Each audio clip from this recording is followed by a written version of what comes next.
Major سالار ابراہیم کا دباؤ اور سنجیدہ لہجہ عائشہ کے کانوں سے ٹکرایا تو اس کا دل خوف کے مارے ہتھوڑے کی طرح بجنے لگا۔ وہ اس کے ہرونچی کی بھیس، بکھرے ہوئے بالوں اور میلے کچیلے حلیے کو دیکھ کر بری طرح گھبرا گئی۔ اس نے تڑپ کر اپنی کلائی چھڑانے کی کوشش کی، مگر سالار کی گرفت فولادی تھی جس سے ہلنا بھی محال تھا۔ چھوڑیں مجھے، خدا کے لیے چھوڑیں، عائشہ نے سسکتے ہوئے دھیمی آواز میں التجا کی۔ اس کی آنکھوں سے بہتے آنسو سالار کے گندے کرتے پر گر رہے تھے۔ میں نے کہا نا چپ ہو جاؤ، بالکل چپ۔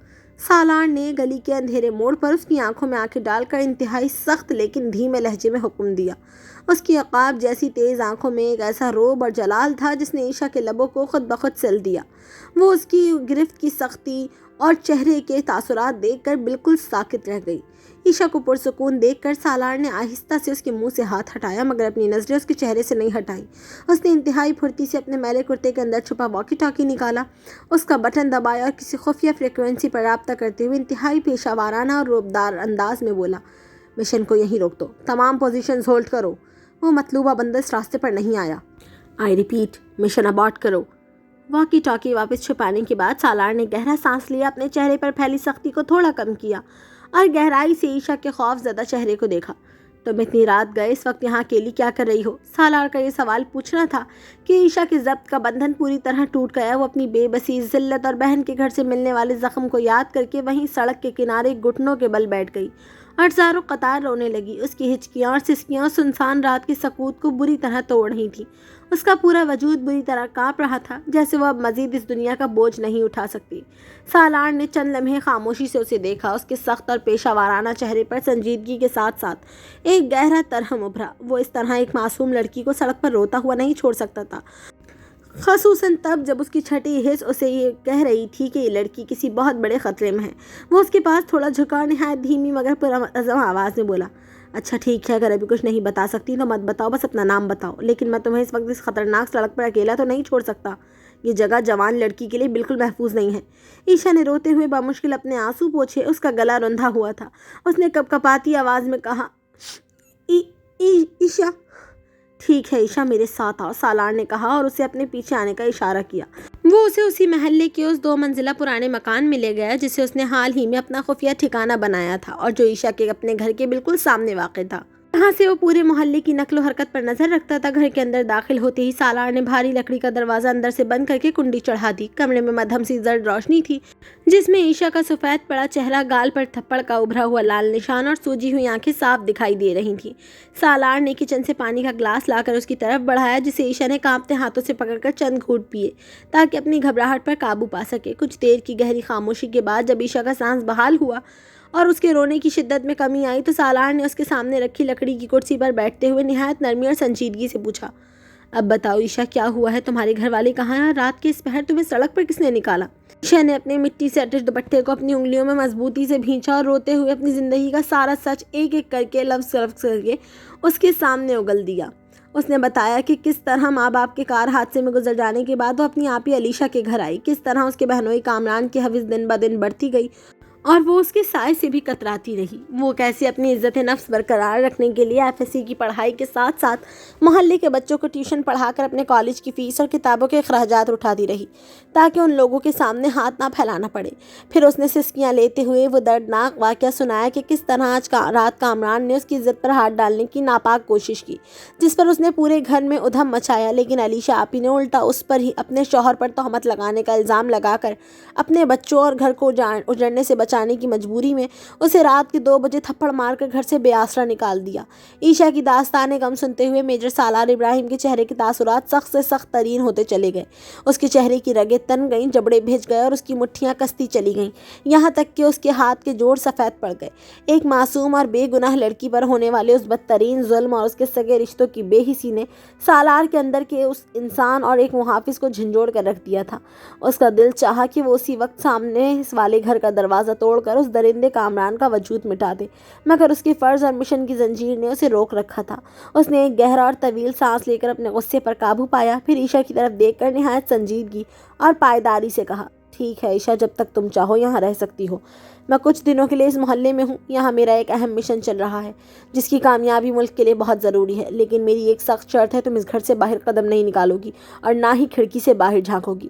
اگر کسی نے تمہیں یہاں دیکھ لیا تو میرے مشن، میری ٹیم اور میری اصل شناخت کے لیے بہت بڑی مشکل کھڑی ہو جائے گی۔ کیا تم میری بات کی حساسیت کو سمجھ رہی ہو؟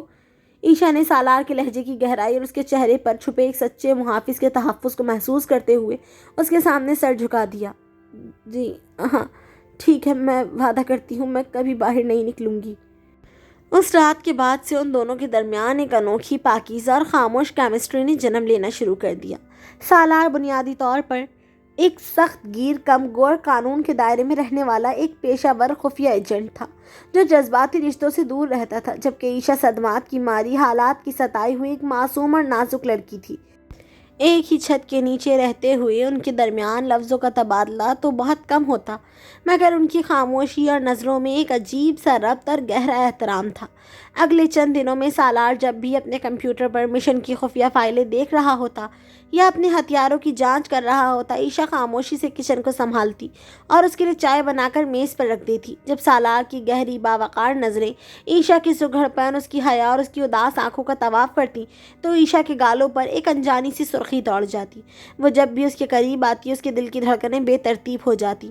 سالار کی مردانہ اور مضبوط شخصیت کی موجودگی اسے کامران کے خوفناک اور گندے سائے سے دور زندگی میں پہلی بار ایک سچے اور فولادی محافظ کی طرح مکمل تحفظ کا احساس دلا رہی تھی، اور سالار کے دل میں بھی اس معصوم لڑکی کے لیے ایک ایسا پاکیزہ جذبہ بیدار ہو رہا تھا جو اس نے اپنے پورے کیریئر کی سخت زندگی میں کبھی محسوس نہیں کیا تھا۔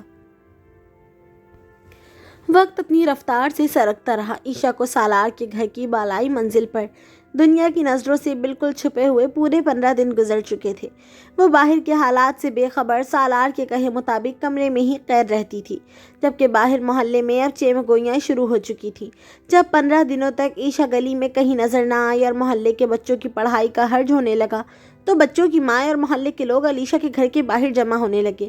خواتین نے جب اصرار کر کے پوچھنا شروع کیا کہ ارے بھائی عائشہ کہاں ہے، اتنے دن ہو گئے وہ بچوں کو ٹیوشن بھی نہیں پڑھا رہی اور نہ ہی کالج جاتی دکھائی دی ہے، خیر تو ہے نا؟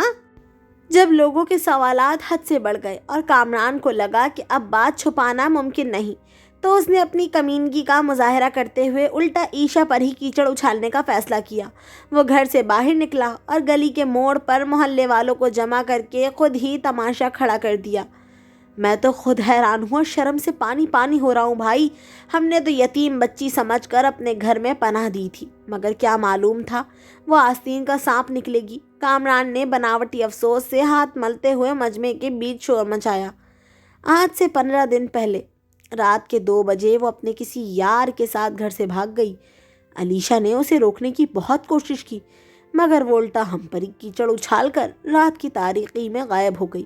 ہم تو خاندان کی عزت کی خاطر 15 دن سے چپ بیٹھے تھے، لیکن اب آپ لوگ پوچھ رہے ہیں تو سچ بتانا ہی پڑا۔ وہ اپنی زبان سے عائشہ کی پاکیزہ چادر پر گندے داغ لگا رہا تھا تاکہ محلے میں کوئی اس کی سچائی پر یقین نہ کرے۔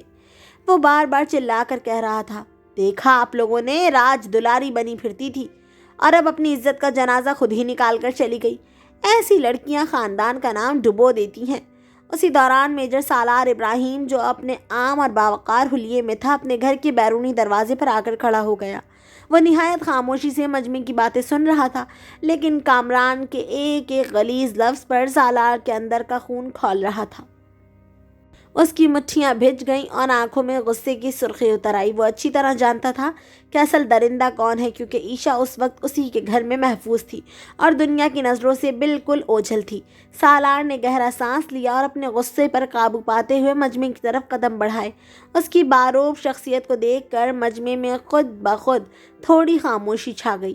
سالار نے کامران کی آنکھوں میں اپنی عقاب جیسی تیز نظریں گاڑی اور نہایت مضبوط اور گرجدار آواز میں بولا، مجھے نہیں معلوم کہ آپ کے گھر کا اندرونی معاملہ کیا ہے اور نہ ہی میں آپ کے خاندانی مسئلوں میں دخل دینا چاہتا ہوں، لیکن ایک بات میں ضرور کہوں گا، آپ اپنے ہی گھر کی خاتون کی عزت اس طرح سرعام سڑک پر کھڑے ہو کر مت اچھالیں۔ سالار کے اس جملے میں ایک ایسا وزن اور سچائی تھی جس نے وہاں موجود لوگوں کے ضمیر کو جھنجھوڑ دیا۔ کامران کا چہرہ ایک پل کے لیے زرد ہو گیا۔ وہ کچھ بولنے ہی والا تھا کہ مجمع میں موجود ایک بزرگ آگے بڑھے اور سالار کی حمایت میں بولے، برخوردار نے بالکل صحیح بات کہی ہے کامران، گھر کی باتیں گھر میں ہی اچھی لگتی ہیں، یوں گلی گلی شور مچانے سے اپنی ہی رسوائی ہوتی ہے۔ بزرگ کی بات سنتے ہی محلے کا پورا مجمع سالار کے حق میں بول اٹھا۔ ہاں، بات تو بالکل صحیح ہے، جوان لڑکی کا معاملہ ہے، یوں سرے عام باتیں بنانا مناسب نہیں ہے۔ اسی مجمع کے کنارے پر محلے کی چند خواتین بھی کھڑی تھیں جن کے بچے عیشا کے پاس روز ٹیوشن پڑھنے آتے تھے۔ ان میں سے وہی پڑوسن باجی جن کا 11 سال کا بیٹا عیشا سے لپٹ کر رو رہا تھا، وہ تڑپ کر آگے آئیں اور کامران کو ٹوکتے ہوئے بولی، نہیں بھائی، ہم تو حلفیہ کہہ سکتے ہیں، ہم نے عیشا میں کبھی کوئی برائی نہیں دیکھی۔ وہ تو بڑی اچھی، نیک اور سلجھی ہوئی لڑکی تھی، روز ہمارے بچوں کو اتنی محبت سے پڑھاتی تھی، کبھی اس کی نظر میں یا اخلاق میں کوئی کھوٹ نظر نہیں آیا۔ پتہ نہیں آپ لوگ اس معصوم پر کیسی کیسی باتیں کر رہے ہیں۔ ایک اور خاتون نے بھی ان کی تائید کی، بالکل ٹھیک کہہ رہی ہیں باجی، عیشا تو کالج سے سیدھی گھر آتی تھی، اس کا چلن بہت صاف تھا، ہمیں تو دال میں کچھ کالا لگتا ہے، لڑکیوں بلا وجہ گھر چھوڑ کر تو نہیں بھاگتی۔ محلے والوں اور خاص طور پر عورتوں کی اس رد عمل نے کامران کے پیروں تلے سے زمین نکال دی تھی۔ وہ جو عیشا کو بدنام کرنے نکلا تھا اب خود لوگوں کی شک بھری نظروں کے گھیرے میں آ چکا تھا۔ اس کا بناوٹی چہرہ اتر گیا اور وہ غصے سے تل ملا کر رہ گیا۔ سالار نے اسے ایک آخری سرد اور انتہائی غصیل نظر سے دیکھا اور خاموشی سے مڑ کر اپنے گھر کے اندر چلا گیا، جہاں وہ اب اس درندے کو اس کے انجام تک پہنچانے کا ارادہ پکا کر چکا تھا۔ باہر گلی کا تماشا ختم کرنے اور کامران کو اس کی حدود یاد دلانے کے بعد میجر سالار ابراہیم بھاری قدموں سے اپنے گھر کے اندر داخل ہوا۔ اس کے چہرے پر غصے اور جلال کے بادل اب بھی چھائے ہوئے تھے اور اس کی پیشانی پر ابھری رگیں اس بات کی گواہی دے رہی تھیں کہ اس نے مجمع کے سامنے اپنے غصے کو کتنی مشکل سے قابو میں رکھا تھا۔ وہ سیدھا سیڑھیاں چڑھتا ہوا بالائی منزل کے اس کمرے کی طرف بڑھا جہاں عیشا قید تھی۔ دروازے پر دستک دے کر جب وہ اندر داخل ہوا تو اس نے دیکھا کہ عیشا کھڑکی کے پاس کھڑی تھی۔ اگرچہ پردہ گرا ہوا تھا مگر باہر ہونے والے شور کی مدھم آوازیں اس کے کانوں تک پہنچی تھیں، جس کی وجہ سے اس کا چہرہ خوف اور تشویش سے پیلا پڑ رہا تھا۔ سالار کو دیکھ کر عیشا 2 قدم آگے بڑھی۔ اس کے ہاتھ بوجھل تھے اور آواز میں لرزش تھی۔ سالار صاحب، باہر کیا ہو رہا تھا؟ وہ آوازیں، کیا وہ کامران بھائی کی آواز تھی؟ سالار نے گہرا سانس لیا اور کمرے میں رکھی لکڑی کی کرسی پر بیٹھ گیا۔ اس نے چند لمحے عیشا کی معصوم اور سہمی ہوئی آنکھوں میں دیکھا، پھر نہایت سنجیدہ اور نپے تلے لہجے میں بولا، عیشا، تمہیں یہاں آئے 15 دن ہو چکے ہیں۔ باہر محلے والے تمہارے بارے میں پوچھ رہے تھے کہ تم اتنے دنوں سے کہاں ہو اور بچوں کو ٹیوشن کیوں نہیں پڑھا رہی۔ عیشا کا دل دھک سے رہ گیا۔ اس نے اپنے دوپٹے کو انگلیوں میں بھینچتے ہوئے پوچھا، پھر انہوں نے کیا کہا؟ سالار کے چہرے کے تاثرات ایک بار پھر سخت ہو گئے۔ کامران نے اپنی گندگی کا مظاہرہ کیا ہے۔ اس نے پورے محلے کو جمع کر تم پر یہ جھوٹی تہمت لگائی ہے کہ تم 15 دن پہلے رات کے اندھیرے میں اپنے کسی یار کے ساتھ گھر سے بھاگ گئی ہو۔ یہ سننا تھا کہ عیشا کے پیروں تلے سے زمین نکل گئی۔ اسے لگا جیسے کسی نے اس کے تڑپتے ہوئے دل پر جلتی ہوئی چنگاری رکھتی ہو۔ اس کی پاکیزہ چادر پر اتنی بڑی اور غلیظ تہمت، اس کی آنکھوں سے آنسوؤں کا سیلاب رواں ہو گیا اور وہ اپنا سر پکڑ کر وہیں فرش پر بیٹھ گئی۔ نہیں، یہ جھوٹ ہے، یا اللہ، میں تو اپنی عزت بچا کر بھاگی تھی۔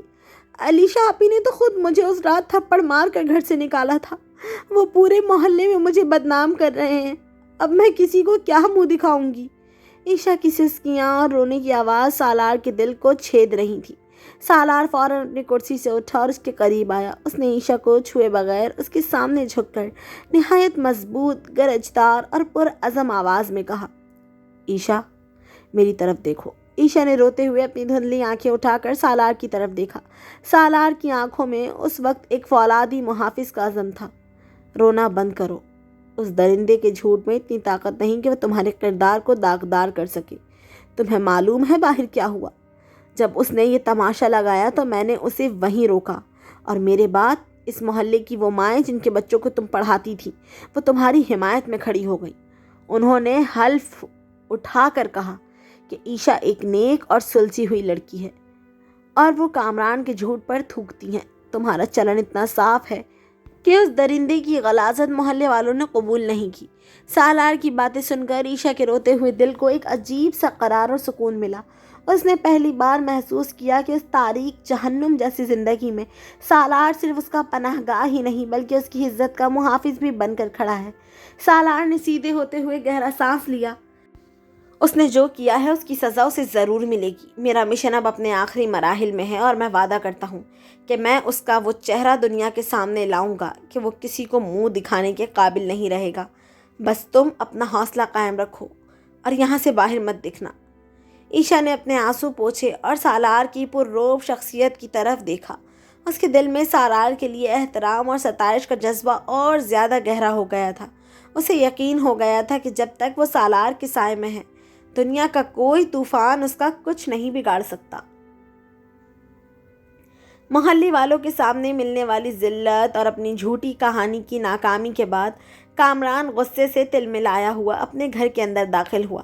اس کا چہرہ غیظ و غضب سے لال ہو رہا تھا اور ناکامی کا زہر اس کے پورے وجود میں پھیل چکا تھا۔ وہ سیدھا علیشا کے کمرے کی طرف بڑھا جہاں علیشا اپنی خراب طبیعت اور حمل کے بوجھل پن کی وجہ سے نڈھال لیٹی ہوئی تھی۔ یہ سب تمہاری وجہ سے ہوا ہے، کامران نے کمرے کا دروازہ زور سے دیوار پر مارتے ہوئے چلایا۔ علیشا خوف زدہ ہو کر بستر پر سیدھی بیٹھ گئی۔ اس کا کمزور وجود کانپ اٹھا۔ کیا ہوا ہے کامران صاحب؟ آپ اتنے غصے میں کیوں ہیں؟ تمہاری اس لاڈلی بہن عیشا نے پورے محلے میں میری ناک کٹوا دی ہے۔ کامران نے بیڈ کے پاس آ کر غصے سے اپنا ہاتھ دیوار پر مارا اور جھوٹ کا ایک نیا جال بچھایا۔ آج 15 دن بعد جب محلے کی عورتیں اس کا پوچھنے آئی تو میں نے خاندانی غیرت بچانے کے لیے جھوٹ بولا کہ وہ بھاگ گئی ہے، لیکن تمہاری بہن نے پہلے ہی محلے والوں کے کان بھر رکھے تھے۔ وہ محلے کی مائیں الٹا مجھ پر ہی شک کر رہی ہیں اور اس اجنبی سالار کے سامنے میری سبکی ہوئی۔ اگر تم نے اس رات اسے اس طرح گھر سے نہ نکالا ہوتا تو آج مجھے یہ ذلت نہ اٹھانی پڑتی۔ علیشا نے اپنے آنسو روکنے کی ناکام کوشش کی۔ اس کا دل اپنی چھوٹی بہن کے دکھ میں پہلے ہی ادھورا ہو چکا تھا، لیکن اپنے بچوں کی خاطر وہ خاموش رہنے پر مجبور تھی۔ کامران صاحب، میں نے تو آپ کی عزت کی خاطر اپنی سکی بہن کو رات کے 2 بجے تھپڑ مار کر گھر سے نکال دیا۔ اب میری کیا غلطی ہے؟ تمہاری غلطی یہ ہے کہ تم نے اسے اپنے سر پر چڑھا رکھا تھا۔ کامران نے علیشا کو زور سے جھنجھوڑا۔ اس کی نیت صاف تھی کہ وہ اپنی سبکی کا پورا غصہ اس مجبور عورت پر نکال دے۔ علیشا اپنی تکلیف اور نڈھالی میں بس روتی رہی جبکہ کامران بڑبڑاتا ہوا کمرے سے باہر نکل گیا، جس سے علیشا کا دل اپنی بہن کے لیے مزید پشیمان ہو گیا۔ دوسری طرف سالار کے گھر کی بالائی منزل پر اب ایک پرسکون اور سنجیدہ ماحول تھا۔ عیشا اپنے کمرے کی میز پر بیٹھی FSC کی فزکس اور کیمسٹری کی کتابیں کھولے ہوئی تھی، مگر پچھلے 15 دنوں کے صدمات اور کالج نہ جانے کی وجہ سے اسے پڑھائی پر توجہ دینے میں شدید مشکل پیش آ رہی تھی۔ وہ بار بار ایک ہی صفحے کو دیکھتی اور گہرا سانس لے کر کتاب بند کر دیتی۔ سالار چائے کا مگ ہاتھ میں لیے کمرے میں داخل ہوا تو اس نے عیشا کی یہ پریشانی بھانپ لی۔ وہ میز کے قریب آیا اور چائے کا مگ رکھتے ہوئے نہایت دھیمے اور باوقار لہجے میں بولا، کیا بات ہے عیشا؟ پچھلے 1 گھنٹے سے تم نے ایک ہی صفحہ کھول رکھا ہے، کوئی مسئلہ ہے؟ عیشا نے جھجکتے ہوئے سر اٹھایا۔ سالار صاحب، میرے امتحانات قریب ہیں اور 15 دن سے میرا کالج چھوٹ چکا ہے۔ مجھے فزکس کے یہ ابواب بالکل سمجھ نہیں آ رہے اور اب تو میں محلے کے بچوں کو ٹیوشن بھی نہیں پڑھا پا رہی جس سے میں اپنی فیس جمع کر سکوں۔ مجھے ڈر ہے کہ میری پوری پڑھائی برباد ہو جائے گی۔ سالار کے لبوں پر ایک بہت ہلکی اور تسلی بخش مسکراہٹ ابھر آئی۔ اس نے ایک کرسی کھینچی اور عیشا کے سامنے بیٹھ گیا۔ تم بھول رہی ہو کہ تمہارے سامنے صرف ایک ہنونچی یا ایک عام پڑوسی نہیں بیٹھا، میں ایک میجر ہوں، اور خفیہ اداروں میں آنے سے پہلے میں نے بھی انہی کتابوں کو بہت اچھی طرح پڑھا ہے۔ اس نے فزکس کی کتاب اپنی طرف کی اور ایک مشکل ترین فارمولہ اتنے آسان اور بہترین انداز میں سمجھانا شروع کیا کہ عیشا حیران رہ گئی۔ سالار کا انداز ایک سخت افسر کا نہیں بلکہ ایک انتہائی شفیق اور قابل استاد کا تھا۔ اس کی گہری اور روبدار آواز جب علمی الفاظ ادا کر رہی تھی تو عیشا کا پورا دھیان اس کی طرف منتقل ہو گیا۔ پیسوں کی یا فیس کی فکر تم بالکل مت کرو، وہ میری ذمہ داری ہے، بس تم اپنی پڑھائی پر دھیان دو۔ سالار نے کتاب واپس اس کی طرف بڑھاتے ہوئے کہا۔ عیشا نے سالار کی طرف دیکھا۔ اس کی آنکھوں میں ستائش اور تشکر کے بے شمار دیے جل رہے تھے۔ سالار کی اس مدد اور فولادی تحفظ نے اس کے دل میں ایک ایسی جگہ بنا لی تھی جو اب کبھی ختم نہیں ہو سکتی تھی۔ ایک ہی چھت کے نیچے رہتے ہوئے ان دونوں کی یہ تعلیمی گفتگو ان کے درمیان کے ربط کو مزید پاکیزہ اور مضبوط کر رہی تھی۔ نہیں سالار صاحب، میں آپ سے اور پیسے نہیں لے سکتی، عیشا نے نم آنکھوں کے ساتھ نہایت سنجیدگی سے کتاب پر ہاتھ رکھتے ہوئے کہا۔ اس کی آواز میں غیرت اور خودداری کا ایک ایسا عنصر تھا جسے دیکھ کر سالار کے دل میں اس کی عزت مزید بڑھ گئی۔ پہلے ہی آپ نے ان 15 دنوں میں میرے لیے بہت کچھ کیا ہے، مجھے رہنے کے لیے محفوظ گھر دیا، پہننے کے لیے کپڑے لا کر دیے، اور اب میری تعلیم کے لیے قیمتی کتابیں بھی لے آئے۔ آپ نے مجھ پر بہت خرچہ کر دیا ہے سالار صاحب۔ میں آپ سے وعدہ کرتی ہوں کہ میں جیسے ہی اس قابل ہو جاؤں گی، سب سے پہلے آپ کا یہ ایک ایک پیسہ اور سارا قرض اتاروں گی۔ سالار کے سخت اور سنجیدہ چہرے پر ایک دل فریب اور ہلکی سی مسکراہٹ ابھری۔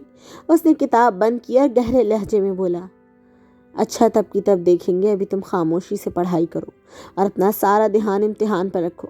دن گزرتے گئے اور سالار کی اسی خاموش نگرانی اور رہنمائی میں عیشا نے اپنی پڑھائی دن رات ایک کر کے مکمل کر لی۔ وقت کا پہیہ گھوما اور بالآخر وہ دن بھی آ گیا جب عیشا کے سالانہ امتحانات کی تاریخ شیٹ آ گئی۔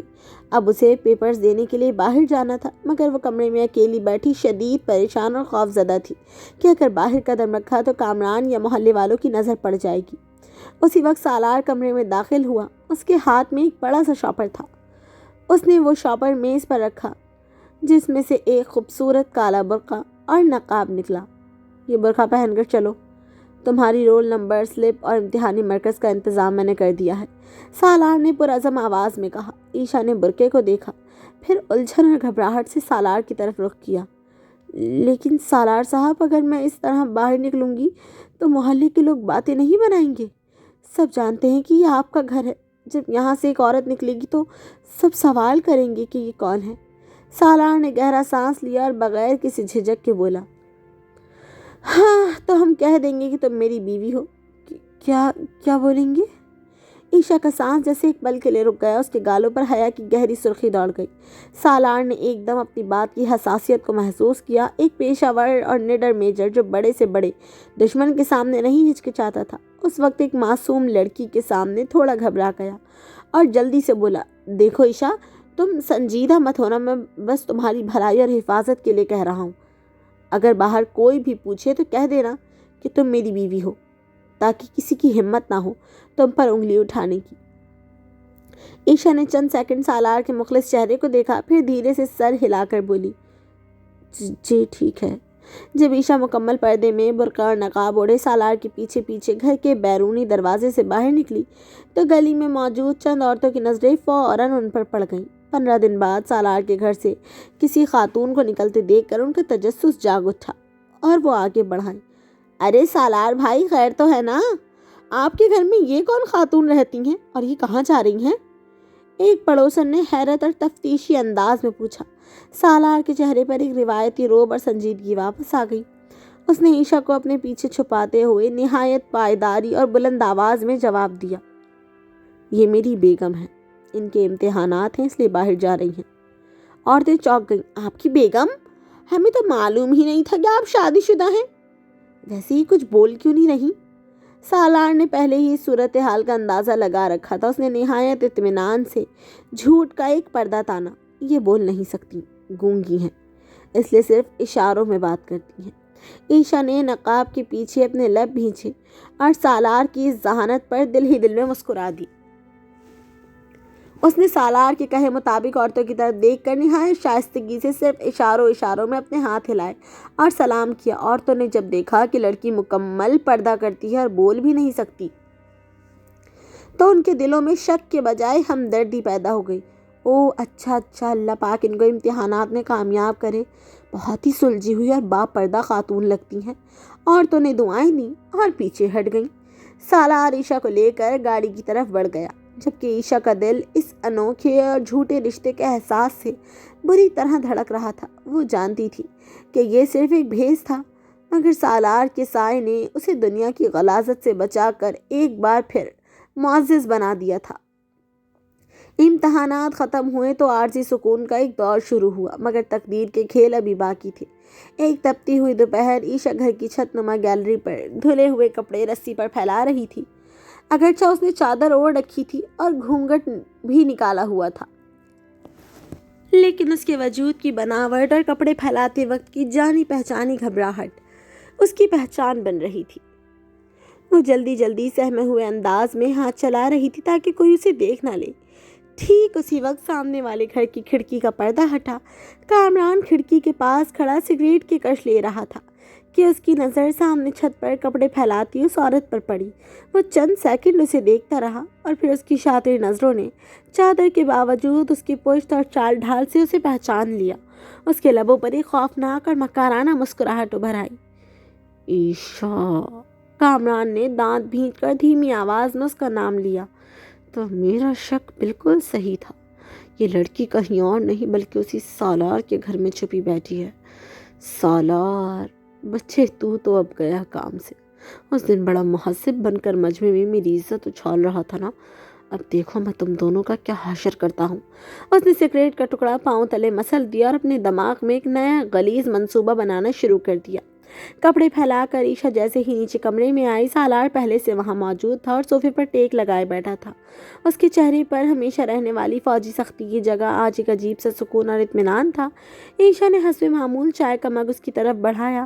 سالار نے مگ تھامتے ہوئے گہرا سانس لیا اور بولا، عیشا، میرا اس محلے کا کام آج مکمل طور پر ختم ہو گیا ہے۔ میری ٹیم نے تمام مطلوبہ معلومات حاصل کر لی ہیں اور اب یہاں مزید رہنے کی ضرورت نہیں ہے۔ عیشا کے ہاتھ ایک پل کے لیے رک گئے۔ اس کے دل میں ایک اداسی کی لہر دوڑ گئی، مگر اس نے مسکرا کر جواب دیا، جی میں جانتی ہوں سالار صاحب، میری بھی تعلیم مکمل ہو گئی اور پیپرز بھی اچھے ہو گئے۔ اب واقعی وقت آ گیا ہے کہ ہم اپنی اپنی راہیں لیں۔ میں آپ پر مزید بوجھ نہیں بن سکتی۔ سالار نے چائے کی ایک چسکی لی، پھر مگ کو میز پر رکھا۔ وہ جو بڑے بڑے دشمنوں کے سامنے پلک نہیں جھپکاتا تھا، اچانک صوفے پر تھوڑا بے چین نظر آنے لگا۔ اس نے اپنا گلا صاف کیا اور دیواروں کی طرف دیکھتے ہوئے بولا، ویسے میں تم سے ایک بات بولنا چاہ رہا تھا، پلیز مجھے غلط مت سمجھنا۔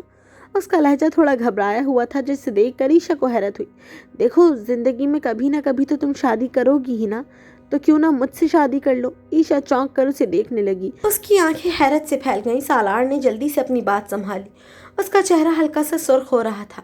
ارے میں کہہ رہا ہوں، مجھے غلط مت سمجھنا، بس بات یہ ہے کہ مجھے تمہارے ہاتھ کے کھانے اور اس کڑک چائے کی ایسی بری عادت ہو گئی ہے نا کہ اب تمہارے بغیر گزارا مشکل لگ رہا ہے۔ اب کوئی اور اتنی اچھی چائے بنا کر تو دینے سے رہا تو بس اسی لیے بول رہا ہوں، باقی تم سنجیدہ مت ہونا، مطلب ہونا تو شادی کے لیے ہی ہونا۔ سالار کا یہ روکھا اور دباؤ والا فوجی انداز اور چائے کے بہانے دل کی بات کہنا دیکھ کر عیشا اپنی تمام تر اداسی بھول گئی اور اس کے لبوں پر ایک دلکش مسکراہٹ ابھر آئی۔ وہ نقاب کے بغیر تھی، اس کے گال شرم اور خوشی سے گلابی ہو رہے تھے اور وہ اپنی ہنسی روکنے کی ناکام کوشش کر رہی تھی۔ سالار کو یوں ایک چائے کے مگ کے سامنے ہار مانتے دیکھنا اس کے لیے بے حد مسخرہ خیز اور پیارا تھا۔ تو آپ کو مجھ سے نہیں میری چائے سے محبت ہے؟ عیشا نے شرارت سے بھویں اچکا کر پوچھا اور آخر کار اس کی دھیمی سی ہنسی کمرے میں گونج اٹھی۔ نہیں، مطلب چائے تو ایک ذریعہ ہے، اصل میں تو۔ سالار جو زندگی میں پہلی بار اس طرح کے نازک محاذ پر تھا، بالکل لاجواب ہو گیا اور کھسیانی ہنسی ہنسنے لگا۔ اپنے ہاتھ کی انگلیاں مروڑتے ہوئے اس نے چائے کے مگ کو دوبارہ اٹھا لیا۔ ان دونوں کے درمیان پہلی 2 مہینوں کی خاموشی اب ایک خوبصورت ہلکی پھلکی اور محبت بھری گفتگو میں بدل چکی تھی، جہاں دونوں کے دل ایک دوسرے کے نام ہو چکے تھے۔ ابھی عیشا کے لبوں پر سالار کے اس انوکھے پرپوزل کی مسکراہٹ باقی ہی تھی کہ باہر کا بھاری لکڑی کا دروازہ دھڑ دھڑ کر کے بجنے لگا۔ دستک اتنی شدید تھی کہ پورا مکان گونج اٹھا۔ عیشا کا چہرہ خوف سے ایک دم زرد پڑ گیا اور گھبرا کر صوفے سے کھڑی ہو گئی۔ تم اندر جاؤ، سالار نے نہایت پرسکون مگر فولادی لہجے میں کہا۔ اس کی آنکھوں میں دوبارہ وہی میجر والا جلال لوٹ آیا تھا جس سے دشمن بھی کانپتے تھے۔ سالار نے قدم بڑھائے اور جیسے ہی دروازہ کھولا، سامنے کامران پورے محلے کے مجمع اور علیشا کو ساتھ لیے کھڑا تھا۔ کامران کے چہرے پر ایک زہر آلود اور فاتحانہ مسکراہٹ تھی۔ وہ چیخ کر محلے والوں کے سامنے بولا، دیکھو بھائیو، دیکھو میری سگی سالی کا کردار۔ اس دن یہ سالار میاں محلے میں بڑے شریف بن کر مجھے اخلاقیات سکھا رہے تھے۔ پورے 2 مہینوں سے یہ لڑکی غائب نہیں تھی، بلکہ اسی غیر مرد کے گھر میں چھپی بیٹھی ہے۔ دونوں رات دن ایک ہی چھت کے نیچے رنگ رلیاں منا رہے ہیں۔ کامران نے مجمع کے جذبات کو بھڑکانے میں کوئی کسر نہیں چھوڑی۔ وہ عیشا کے کردار اور سالار کی شرافت پر غلیظ ترین کیچڑ اچھال رہا تھا۔ مجمع میں کھڑے وہی بزرگ جنہوں نے اس دن کامران کو ٹوکا تھا وہ آگے بڑھے اور افسوس سے بولے، سالار میاں، بولو جواب کیوں نہیں دے رہے بیٹے؟ برخوردار اب خاموش کیوں ہو؟ اس لڑکی کو تو ہم جانتے ہیں یہ خراب نہیں ہے، تو پھر تم دونوں اس طرح ایک ساتھ کیوں رہ رہے ہو؟ یہ تو نامحرم ہے تمہاری۔ سالار نے نہایت اطمینان سے اپنے کرتے کی آستینیں اوپر چڑھائیں۔ اس کے چہرے پر کسی خوف کا نام و نشان تک نہ تھا۔ اس نے بزرگ کی طرف دیکھا اور نہایت روبدار آواز میں بولا، آپ سے کس نے کہا یہ میرے لیے نامحرم ہے؟ یہ میری منکوحہ ہے، میری قانونی اور شرعی بیوی ہے۔ یہ سنتے ہی کامران کے چہرے کا رنگ اڑ گیا۔ مجمع میں ایک سرگوشی کی لہر دوڑ گئی۔ جھوٹ بول رہا ہے یہ، کامران نے بوکھلا کر چلایا۔ علیشا، دیکھو اس کی مکاریاں۔ سالار نے ایک سرد ہنسی ہنسی اور بلند آواز میں بولا، کامران، تم محلے والوں کے سامنے کتنا جھوٹا اور گھٹیا الزام لگا رہے ہو۔ تم تو خود اس نکاح کے گواہ ہو، تمہاری ہی موجودگی میں تو ہم دونوں کا نکاح ہوا تھا۔ اب یہاں کھڑے ہو کر اپنے ہی منہ پر جھوٹ کیوں بول رہے ہو؟ سالار مڑا اور چند سیکنڈ کے لیے اندر گیا۔ جب وہ واپس آیا تو اس کے ہاتھ میں ایک سرکاری کاغذ تھا۔ اس نے وہ کاغذ بزرگ کے ہاتھ میں تھماتے ہوئے کہا، اگر آپ لوگوں کو یقین نہیں ہے تو یہ 3 مہینے پرانا نکاح نامہ دیکھ لیں۔ اس پر مہر، گواہان کے دستخط اور سب کچھ موجود ہے۔ بزرگ نے چشمہ لگا کر کاغذ دیکھا اور سر ہلایا۔ ہاں بھائی، یہ بالکل اصلی نکاح نامہ ہے اور اس پر پورے 3 مہینے پرانی تاریخ درج ہے۔ کامران کے پیروں تلے سے زمین نکل چکی تھی۔ وہ ہکلانے لگا، یہ نہیں ہو سکتا، یہ کاغذ جھوٹا ہے۔ تبھی سالار نے آگے بڑھ کر کامران کا گریبان اپنی لوہے جیسی گرفت میں جکڑ لیا اور مجمع کی طرف رخ کر کے گرجدار آواز میں بولا، محلے والوں، کامران نے یہ سارا تماشا اور جھوٹ اس لیے بولا کیونکہ یہ میری منکوحہ، میری بیوی پر گندی اور غلیظ نظر رکھتا تھا، اور جب اس کی حوث ناکام ہوئی تو اس نے اسے رات کے 2 بجے گھر سے نکال دیا۔ اور سب سے اہم بات، سالار نے اپنی جیب سے ایک سرکاری کارڈ نکالا جس پر ملک کے اعلیٰ ترین خفیہ ادارے کا مونوگرام چمک رہا تھا۔ میں کوئی عام پڑوسی نہیں ہوں، میں سیکیورٹی ایجنسی کا میجر سالار ابراہیم ہوں۔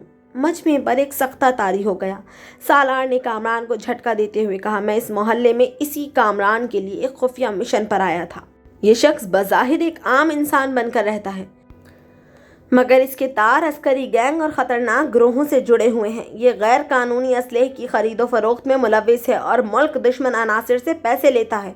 میری ٹیم 2 مہینے سے اس کے خلاف ٹھوس ثبوت جمع کر رہی تھی جو اب مکمل ہو چکے ہیں۔ اسی لمحے پیچھے کھڑی علیشا آپی، جو اب تک خاموش تھیں، روتی ہوئی آگے آئیں اور کامران کو دھکا دیتے ہوئے بولی، ہاں محلے والوں، سالار اور عیشا بالکل سچ کہہ رہے ہیں، ایسا ہی ہوا تھا۔ اس درندے نے میری معصوم بہن کی عزت پر ہاتھ ڈالنے کی کوشش کی تھی، اور جب میں نے اسے روکا تو اس نے مجھے بچوں سمیت طلاق کی دھمکی دی۔ میں مجبور تھی، اس لیے میں نے اپنی بہن کو تھپڑ مار کر گھر سے نکالا تاکہ وہ اس درندے سے دور محفوظ ہو جائے۔ علیشا کا یہ بیان سنتے ہی محلے کے لوگ غصے سے پاگل ہو گئے اور کامران پر تھوکنے لگے۔ اسی وقت گلی کے دونوں طرف سرکاری گاڑیاں آ کر رکیں اور سالار کی ٹیم کے مسلح اہلکار اندر داخل ہوئے۔ انہوں نے کامران کو ہتھکڑیاں لگائیں اور گھسیٹتے ہوئے گاڑی میں ڈال دیا۔ کامران کا انجام اس کے گناہوں کے عین مطابق ہو چکا تھا۔ جب مجمع چھٹ گیا اور علیشا آپی اپنے بچوں کو سنبھالنے گھر چلی گئیں تو سالار کے گھر کے اندر ایک گہرا اور خوبصورت سکوت چھا گیا۔ عیشا کمرے کے کونے میں کھڑی حیرت اور جذبات کے طوفان میں گھری سالار کو دیکھ رہی تھی، جس کے ہاتھ میں وہ 3 مہینے پرانا نکاح نامہ اب بھی موجود تھا۔ سالار صاحب، یہ سب کیا تھا؟ یہ نکاح نامہ؟ عیشا نے دھیرے سے پوچھا۔ اس کا دل زور زور سے دھڑک رہا تھا۔ سالار نے مڑ کر اسے دیکھا۔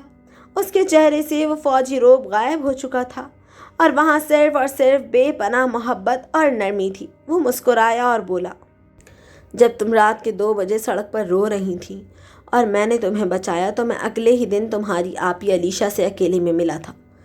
وہ تمہارے لیے خون کے آنسو رو رہی تھی۔ ہم دونوں نے مل کر یہ پوری پلاننگ کی تھی تاکہ کامران کو قانون کے شکنجے میں بھی لایا جا سکے اور محلے والوں کے سامنے تمہاری عزت پر کبھی کوئی آنچ نہ آئے۔ یہ نکاح نامہ ہم نے اسی وقت عارضی طور پر تیار کروایا تھا جس پر ہم نے پچھلی تاریخ یعنی 3 مہینے پرانی تاریخ لکھوائی تھی۔ عیشا نے حیرت سے اپنی سگی آپی کی اس قربانی اور سالار کی اس عظیم سوچ کو محسوس کیا تو اس کی آنکھوں میں خوشی کے آنسو آ گئے۔ تو یہ نکاح جھوٹا تھا؟ اس نے دھیرے سے سر جھکا کر پوچھا۔ اس کی آواز میں ایک انوکھی اداسی تھی۔ سالار 2 قدم آگے بڑھا، یہاں تک کہ ان کے درمیان کا فاصلہ مٹ گیا۔ اس نے نہایت محبت سے عیشا کی آنکھوں میں جھانکا اور بولا، کاغذ پر لکھی تاریخ عارضی ہو سکتی ہے عیشا، لیکن میرے دل میں تمہارے لیے جو جذبات ہیں وہ بالکل سچے ہیں۔ اب کامران جیل جا چکا ہے، تم آزاد ہو، لیکن میں تمہیں اپنے دل کی قید سے آزاد نہیں کرنا چاہتا۔ کیا تم اس عارضی اور جھوٹے نکاح نامے کو ہمیشہ کے لیے سچ میں بدلنا چاہو گی؟ عیشا نے سالار کے فولادی مگر محبت سے بھرے چہرے کو دیکھا، جس نے اسے دنیا کے ہر طوفان سے بچا کر ایک معزز مقام دیا تھا۔ اس نے شرما کر اپنی پلکیں جھکا لیں اور اسبات میں سر ہلا دیا۔ اسی شام علیشا آپی کی موجودگی میں ایک سچے اور پاکیزہ نکاح کے ذریعے دونوں ہمیشہ کے لیے ایک دوسرے کے بندھن میں بندھ گئے۔ وہ جہنم جیسی زندگی جس سے عیشا بھاگ کر آئی تھی، اب سالار کی محبت اور تحفظ کے سائے میں جنت کا روپ دھار چکی تھی۔ شادی کے بعد کی پہلی صبح عیشا کی زندگی میں ایک بالکل نیا اور خوبصورت سویرا لے کر آئی تھی۔ وہ ماضی کے تمام خوفناک سائے اور جہنم جیسے در و دیوار کو پیچھے چھوڑ کر اب ایک ایسی پناہ گاہ میں تھی جہاں ہر طرف صرف تحفظ اور سچی محبت کا راج تھا۔ آج موسم بے حد خوشگوار اور دلکش تھا۔ ہوا میں ایک تازگی تھی جو روح کو سکون بخش رہی تھی۔ عیشا کچن میں کھڑی سالار کے لیے ناشتہ تیار کر رہی تھی۔ اس کے چہرے پر اب وہ پرانی اداسی اور خوف نہیں تھا، بلکہ ایک گہری اور پرسکون مسکراہٹ تھی جو اس کے پورے وجود کو چمکدار بنا رہی تھی۔ اس نے چولہے پر چائے کا برتن چڑھایا، جس کی تیز خوشبو پورے کچن میں پھیل گئی۔ ابھی تک چائے تیار نہیں ہوئی، اچانک پیچھے سے ایک گہری اور دھیمی مردانہ آواز گونجی۔ عیشا نے چونک کر مڑ کر دیکھا۔ سالار کچن کے دروازے کا سہارا لیے کھڑا تھا۔ اس کا عام مگر باوقار حلیہ اور وہ روایتی روب اس نرم انداز میں بھی بے حد پرکشش لگ رہا تھا۔ اس کی آنکھوں میں ہمیشہ رہنے والا جلال اب ایک گہری، شدید اور مخلص محبت میں بدل چکا تھا، جس کی شدت عیشا کو اپنے حصار میں لے رہی تھی۔ عیشا کے گالوں پر حیا کی ایک گہری سرخی دوڑ گئی۔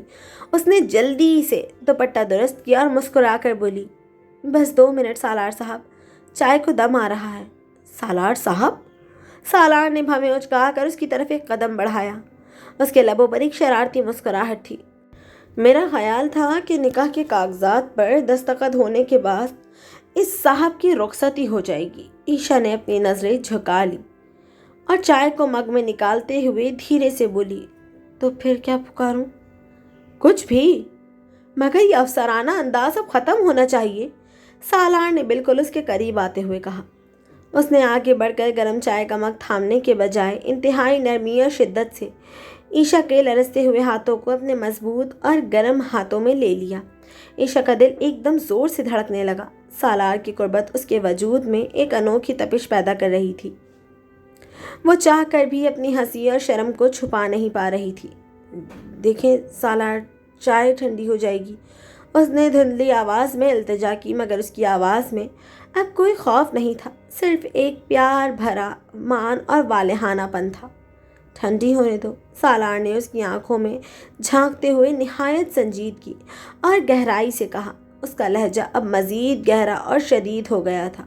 تم جانتی ہو عیشا، مجھے تم سے اسی پہلی نظر میں محبت ہو گئی تھی جب میں نے اپنے کمرے کی کھڑکی سے پہلی بار تمہیں سامنے کی کھڑکی پر کھڑے روتے ہوئے دیکھا تھا۔ اس وقت تم اپنے آنسو پوچھ کر پردہ برابر کر کر چلی گئی تھی، مگر میرا دل وہیں اس کھڑکی کے پاس چھوڑ گئی تھی۔ عیشا نے حیرت اور سحر زدہ ہو کر سالار کی طرف دیکھا۔ اس کا سانس ایک پل کے لیے رک گیا۔ سالار نے اس کے ہاتھوں پر اپنی گرفت اور مضبوط کرتے ہوئے اپنی بات جاری رکھی۔ پھر اس محبت میں جذبہ اور گہرائی آئی، اور اس محبت نے تب ایک جنونی شدت اختیار کر لی جب میں نے گیلری میں کھڑے ہو کر دیکھا کہ تم کس طرح اس معصوم بچے کو اس کی ماں کی بے رحم مار سے بچا رہی تھی۔ اس لمحے تمہاری وہ ہمدردی اور معصومیت میرے دل میں ہمیشہ کے لیے اتر گئی، اور پھر جب اس طوفانی رات کو تم مجھے اکیلی بے آسرا اس اندھیری گلی میں روتی ہوئی ملی تو میں نے اسی وقت اپنے رب کو گواہ بنا کر یہ فیصلہ کر لیا تھا کہ اب میں تمہیں زندگی میں کبھی خود سے دور نہیں جانے دوں گا۔ تم میرا مشن نہیں میری کائنات بن چکی ہو۔ سالار کے ان شدید اور والہانہ الفاظ نے عیشا کے دل کے تمام پرانے زخموں پر محبت کا ایسا مرہم رکھ دیا جس نے ماضی کی تمام تلخیاں مٹا دیں۔ اس کی آنکھوں میں خوشیاں اور تشکر کے آنسو تیرنے لگے۔ اس نے سر اٹھا کر اپنے شوہر، اپنے سچے محافظ کی طرف دیکھا جس کی پناہ میں اب وہ دنیا کی سب سے خوش قسمت لڑکی تھی۔ سالار نے جھک کر نہایت محبت سے اس کے ماتھے پر اپنے لب رکھ دیے، ایک ایسا لمس جو ان کے پاکیزہ رشتے اور آنے والی خوبصورت زندگی کا ابدی عہد تھا۔ باہر موسم جتنا بھی بدلتا مگر اس چھوٹے سے گھر کے اندر سالار کی شدید محبت اور فولادی تحفظ کی گرمائش نے عیشا کی زندگی کے سارے دکھوں کو ہمیشہ کے لیے مٹا دیا تھا۔ حیات جہنم کا باب اب ہمیشہ کے لیے بند ہو چکا تھا اور ایک لا یموت محبت کی ایک نئی کتاب کا آغاز ہو چکا تھا۔